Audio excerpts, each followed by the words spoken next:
Bueno, Mucho gusto.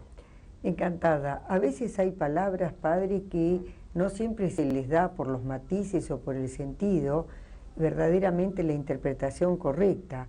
La palabra apostolado o apóstol, ¿tienen una unión realmente concreta? En la vida actual, sí, claro. Y no es simplemente el trabajo que hicieron 12 o unos poquitos más individuos hace 2000 años, que nosotros llamamos los 12 apóstoles, que fueron los que Cristo eligió para hacerlos sacerdotes y que comenzaran con la fundación de la Iglesia. Hasta el día de hoy, la doctrina de la Iglesia Católica, existe en todo cristiano un llamado especial a tomar conciencia de que nosotros formamos parte de la Iglesia. Y la Iglesia en sí misma es apostólica.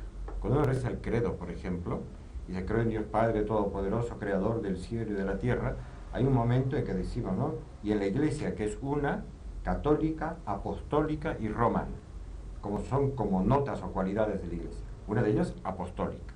Tenemos que ser capaces de entender qué significa esta palabra. Y, como siempre, me voy a basar en el Catecismo de la Iglesia Católica, que hace un muy buen resumen de lo que nos ha transmitido la Sagrada Escritura, la Biblia, pero ordenado por temas, ¿no? Y al explicar el credo, precisamente, que la Iglesia es apostólica, a partir del punto 857, primero aclarar la palabra, o sea, ¿qué significa apóstol? Y dice así: Jesús mismo es el enviado del Padre, que en griego se dice apóstolos. Un enviado, cuando una persona envía a otro, el enviado, que puede ser por ejemplo un embajador, es un apóstolos, un apóstol, ¿no? Jesús es el enviado del Padre, o sea, el primer apóstol, por decir así, que ha habido en este mundo, ha sido la segunda persona de la Santísima Trinidad, que es el Hijo, que ha sido enviado por el Padre. Y desde el comienzo de su ministerio, también llamó él a los que quiso y vinieron donde él, como dice San Marcos, e instituyó a 12 para que estuvieran con él y para enviarlos a predicar. Y les dijo, como mi Padre me envió, así los envío yo a ustedes.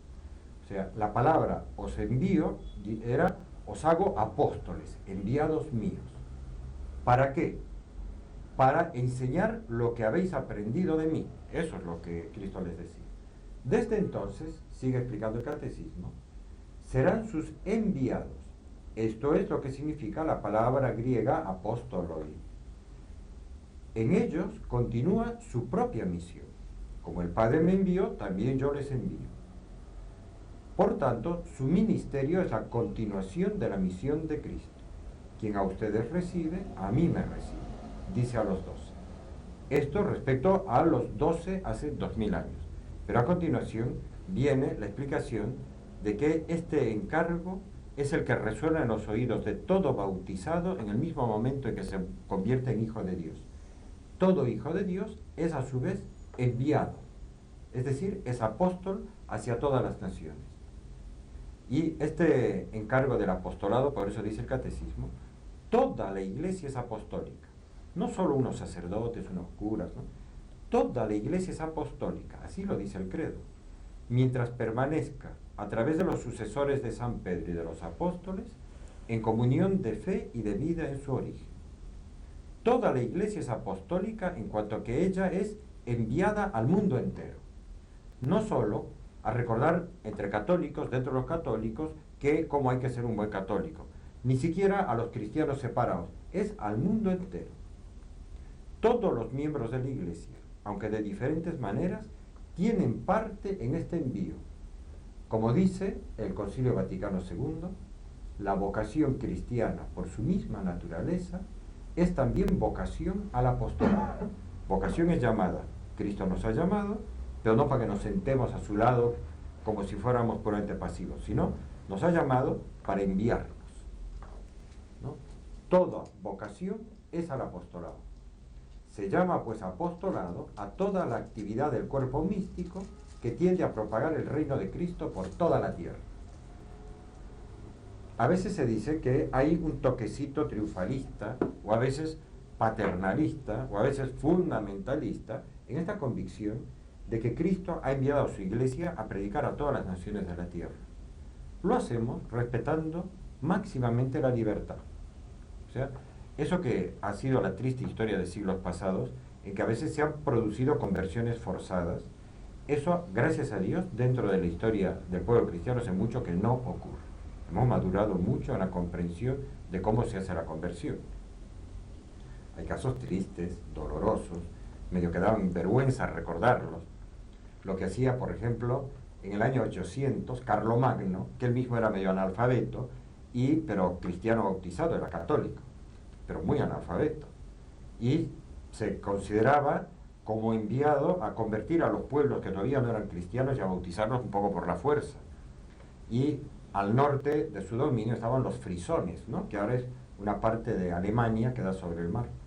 Y a los frisones los obligó a punta de espada a bautizarse, los mandó a todos los ríos que se bautizaran en el mismo día, todos, sin explicarles qué significaba todo eso. Y a continuación les dijo que tenían que pagar los diezmos, porque habían pasado a ser cristianos, súbditos suyos también, y que le debían pagar diezmos. Se han hecho abusos, todo tipo de, digamos, de actos de ignorancia, ¿no?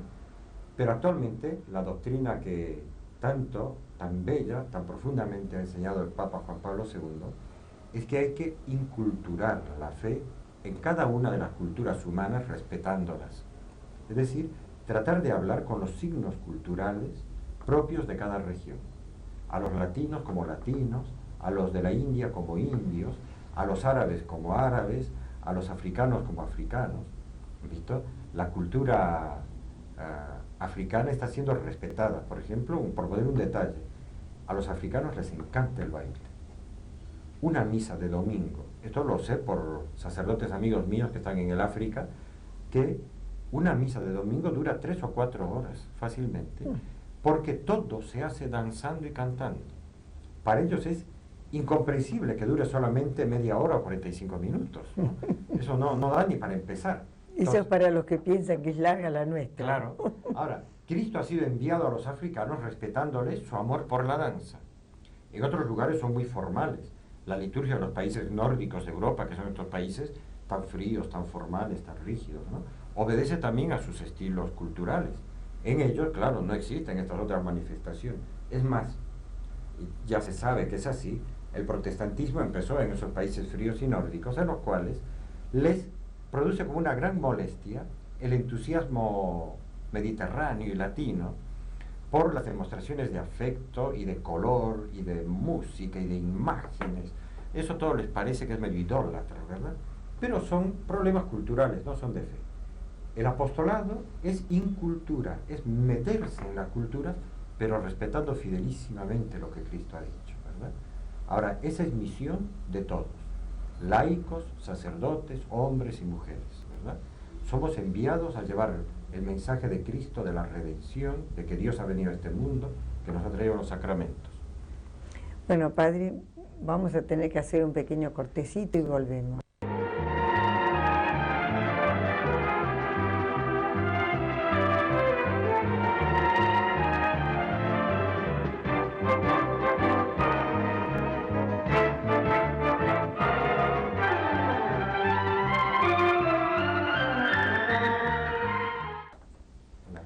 Padre, nos pareció interesantísimo el tema, a ver si nos lo puede ampliar un poquito más. Sí, todo esto del apostolado. No vaya a resultar que alguno entiende que hay que irse a predicar a las esquinas de las plazas.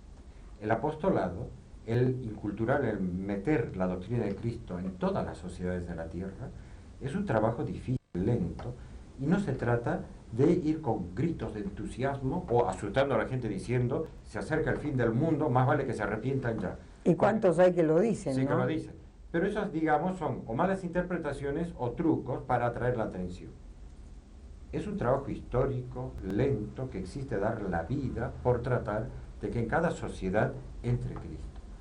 Ha habido tantas dificultades históricas de todo tipo. Algunas cosas han sido malvadas.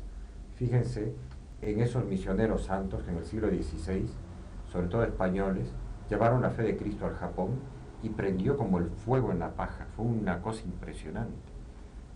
En el primer siglo de la evangelización del Japón, antes de que transcurriera un siglo, ya había 1 millón de japoneses católicos. Parecía que Japón se iba a convertir en un pueblo 100% católico en muy poco tiempo. y llegaron los calvinistas holandeses a decirles que en el fondo había todo tipo de maniobras maquiavélicas, y a los nobles japoneses que todavía no eran cristianos los movieron para que atacaran y destruyeran a los católicos japoneses, y fue la gran persecución de Nagasaki. O sea, a veces ha habido cristianos que han impedido la evangelización de otros cristianos. Otras veces han sido choques culturales que han impedido que el apostolado se haga fácilmente. Miren la enorme dificultad que ocurrió en la China. Cuando los primeros misioneros llegaron a la China, descubrieron que la cultura china prohibía terminantemente que un varón tocara a una mujer con óleo, con aceite, porque según su cultura eso era inaceptable. Y resulta que parte de nuestros sacramentos consisten, por ejemplo, en la confirmación, en ungir con óleo, o en la unción de los enfermos, y a una mujer que se estaba muriendo no se la podía ungir. Consultaron estos misioneros a Roma, ¿qué hacemos? Nos olvidamos del óleo, y la respuesta fue, no, Cristo utilizó el óleo, tenemos que usar el óleo. Hay que irles haciendo de alguna manera ver que no deben rechazar un sacramento solo por ese motivo. Pero se volvió una piedra de tropiezo enorme que hizo que hubiera muchos malos entendidos y se frenó la evangelización en la China en el siglo XVI y XVII por culpa de un problema cultural que ahora no existe, pero en esa época era muy duro. Lo que realmente es el apostolado en la época actual tal vez está muy bien resumido en este gran documento del Concilio Vaticano II, que es la Lumen Gentium, ¿no? Que es en castellano la luz de las naciones, que es la Iglesia, que ha sido mandada a todo el universo, enviada, ¿no? Es apostólica, donde se dice que a los laicos corresponde por propia vocación tratar de alcanzar el reino de Dios ocupándose de los asuntos temporales y ordenándolos según el querer de Dios. Allí están llamados por Dios, para que desempeñando su propia profesión, fíjense, es desempeñando su propia profesión, guiados por el espíritu evangélico, contribuyan a la santificación del mundo como desde dentro, a modo de fermento. Así es el apostolado. No es ir a predicar en las esquinas, es transformar desde dentro las sociedades, desde la vida profesional, y así hagan manifiesto a Cristo ante los hombres, primordialmente mediante el testimonio de su vida, por la irradiación de la fe, la esperanza y la caridad. De modo que los laicos, hombres y mujeres, en medio del mundo, cada uno en su oficio, con lo que se gana la vida, tiene que ser sobre todo un modelo de vida cristiana, predicar con el ejemplo. Y cuando abren la boca, hablar de lo que Cristo hablaba, que hay que acercarse a la gracia, que hay que alimentarse de la Eucaristía, que hay que estar con el alma limpia para recibir a Dios en el alma, que hay que confesarse. Estas cosas van surgiendo a raíz de la amistad que naturalmente surge en los lugares de trabajo. Pero además, haciendo que el modo en que funciona la sociedad sea acorde con las leyes de Dios. Si los cristianos, que somos ya 1.000 millones, es increíble que somos tantos, y a veces no se nota que somos el fermento en este mundo. Todavía en los mismos países que son de vieja tradición católica, hay demasiado ministro corrupto, empresario corrupto, profesional corrupto, que son un pésimo ejemplo y un escándalo. Y algunos de ellos tienen la cara dura de llamarse públicamente católicos. Hay periodistas, directores de medios de difusión nacional o mundial, de medios de prensa, que se llaman católicos y publican barbaridades, inmoralidades, malos ejemplos en sus medios. O sea, en lugar de ser fermento, a veces son puntos de corrupción. El apostolado no es en volverse un gran predicador por las iglesias. En todo caso, ya los sacerdotes, o también hay laicos muy preparados, incluso en las universidades, teólogos que pueden hacer ese trabajo. Es cada hija y cada hijo de Dios bautizado que en su ambiente de trabajo, muchas veces con una profesionalidad ejemplar, tiene que dar un testimonio brillante, irradiar la fe, la esperanza y la caridad. A veces la pasará mal, a veces el ambiente lo rechazará, tendrá que vivir heroicamente las virtudes. El Papa Juan Pablo II decía que algunas veces la coherencia de vida cristiana es el martirio que actualmente se ofrece al cristiano, porque el ambiente lo rechaza, ¿no? Pero también arrastra y convierte. Ser apóstoles, ser miembros de la Iglesia Apostólica es predicar con el ejemplo, nada de coacciones. Y es lo fundamental, si no... Claro, y luego con una vida profesional brillante. Este Papa ha pedido ejemplos, por ejemplo, de políticos que se puedan presentar como modelos de santidad. Y hay varios. Por ejemplo, el primer presidente de Italia después de la Segunda Guerra Mundial, Alcide de Gasperi, está en proceso de canonización, ¿no? Y Robert Schuman, uno de los creadores de la Comunidad Económica Europea, murió con fama de santidad. Y gran político, ¿no? Francés, aunque el apellido es alemán, también está en proceso de canonización. Hay alcaldes de varias ciudades europeas que están en proceso de canonización. Es posible demostrar que en cualquier ambiente se puede llegar. El rey Balduino de Bélgica está en proceso de canonización, ¿no? Que un hombre de Estado moderno, además monarca, puede ser declarado santo. Tienen que ser hombres y mujeres en todo ámbito profesional. Esto Dios, el Espíritu Santo, quiso que lo predicaran mucho personas santísimas, egregias. Yo, al que conozco más, al Beato José María, al fundador del Opus Dei, pero con él muchos otros que en el siglo XX, y el Concilio Vaticano II, con una fuerza especial, quiso recordar que toda la Iglesia es apostólica. Toda la Iglesia está enviada para renovar el mundo a modo de fermento, ¿verdad? Y que tiene también un valor enormemente apostólico la amistad. No es a través de coacciones, sino en el entorno de trabajo donde surge la amistad natural, es donde se da el mejor ambiente para hablar de Cristo y para dar buen ejemplo.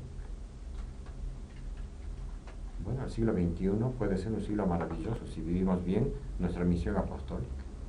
Y de la abundancia del corazón llega a la boca, ¿no? Sí, así es como tiene que ser, la predicación y el ejemplo. Bueno, Padre, muchísimas gracias.